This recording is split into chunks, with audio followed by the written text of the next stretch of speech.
Welcome back po sa Panahon TV mga kababayan. Ngayon nga po ay meron tayong binabantayan na sama ng panahon. Kaya naman alamin na po natin ang datos kaugnay dito. Makakasama natin si Pag-asa Weather Forecaster Jory Lois. Good morning, Mr. Lois. Magandang umaga, Jessie. Magandang umaga, Pilipinas.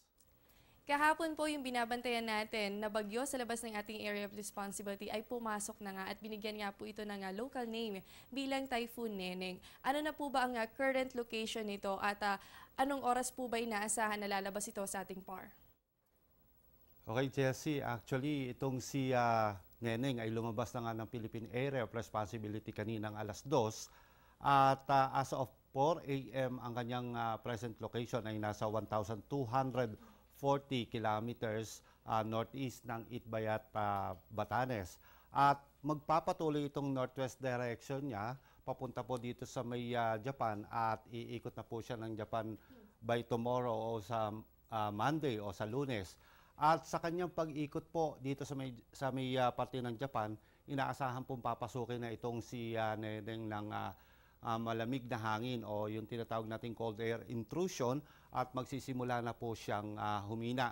Ngunit sa kanyang paghina ay unti-unti naman po magkakaroon ng pagbabago dahil kumbaga dadanasin niya o mararanasan niya yung tinatawag nating extratropical transition na kung saan magpapalit na po ng characteristics from tropical cyclone, magiging extratropical cyclone na po itong si Neneng. At malalaman lang po natin yan o makukumpirma natin na extratropical cyclone na siya once na may kumabit na pong frontal system doon sa kanyang gitna. So yan po isang good news nga po yan mga kababayan, no? Dahil ngayon umaga pa lang nasa labas na nga ng ating area of responsibility ito nga si Typhoon Neneng. At Mr. Lois, medyo may kalakasan nga po ito nga si Neneng dahil may kategorya po ito bilang typhoon. Posible po ba na magtaas ng gale warning ang Pag-asa para po sa Northern Luzon? Nagbaba na nga tayo ng gale warning dito po sa Silangan at Hilagang Karagatan ng Northern Luzon. Sa areas na yan, maalon hanggang sa napakaalong karagatan po ang pwedeng maranasan ng ating mga mangingisda. Kaya po hanggat maaari, ipinagbabawal po muna ang pumalaot sa mga areas na yan. Ulitin lamang po natin, nakataas po ang gale warning sa mga areas na nabanggit. Iwasan po ang pumalaot. Yan po ay para sa inyong kaligtasan dahil nga posible ang pagkakaroon ng mga matataas na pag-alon. At Mr. Lois, bukod po dito kay Typhoon Neneng, ay meron pa tayong isang binabantayan na sama ng panahon. At ayon nga po sa Joint Typhoon Warning Center, ito po ay may kategorya bilang isang tropical depression. Ano na po ba ang pinakahuling datos kaugnay dito? Well, itong bagyo na to na tropical depression nga nung una ay ngayon isang ganap na tropical storm na at pinangalanan po itong Bongpong. Ang pangalan po nito ay binigay po ng Macau, China na ang ibig sabihin po ay putakti. Although masakit mga gat itong putakti, hindi naman po inaasahan na makakaapekto to sa alinmang bahagi ng bansa dahil ang nakikita po natin ay susundan niya lamang kung ano yung ginawang pagkilos nitong si Neneng. So, dadaan lamang siya dito sa PAR at agad-agad ay lalabas na rin po. Pero paunawa po, ito po ay initial na assessment po lamang at since napakalayo pa po nitong si Bongpong dito po sa PAR, marami pa pong pwedeng mangyari. And also, ito pong isang kaulapan dito, isang mga cloud cluster po ito na tinitingnan din po natin kung ito may potential na maging isang bagyo rin.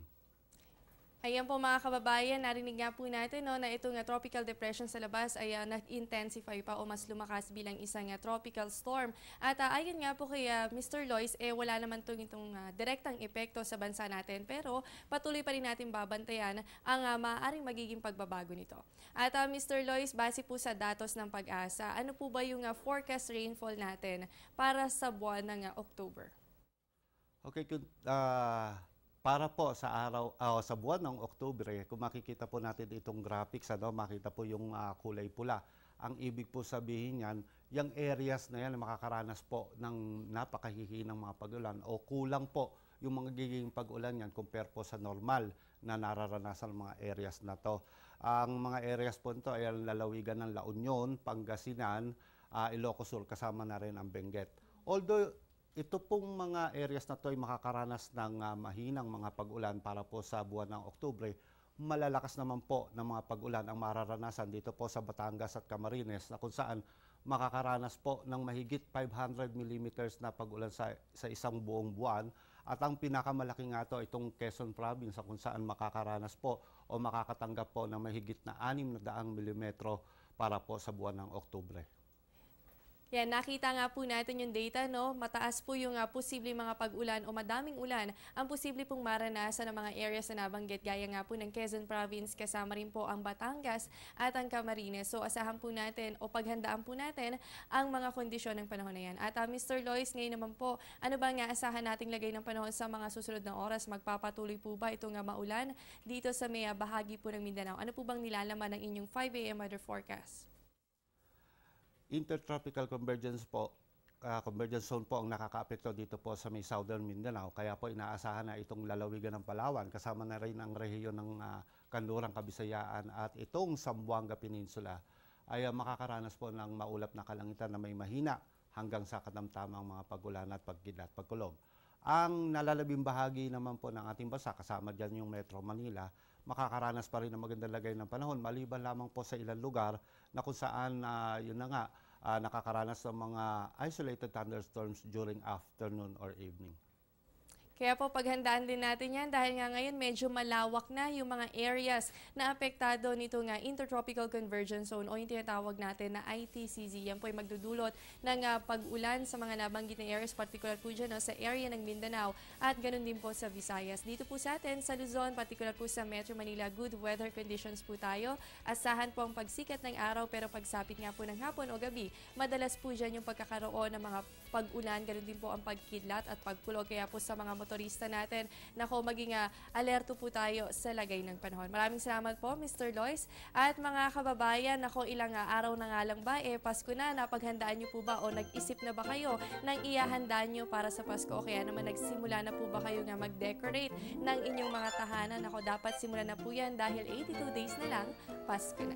At dito na po nagtatapos ang ating programa. Yan pong mga nakalap nating impormasyon ngayong umaga. Ugaliin ang pagtutok dito sa Panahon TV para always updated sa lagay ng panahon. Ako po ang inyong nakasama, ang inyong weather body Jessie Basco na nagsasabing walang dadaig sa taong may alam at laging handa. Magandang umaga. Ang programang ito ay hatid sa inyo ng Air 21. Sagot ko, padala mo.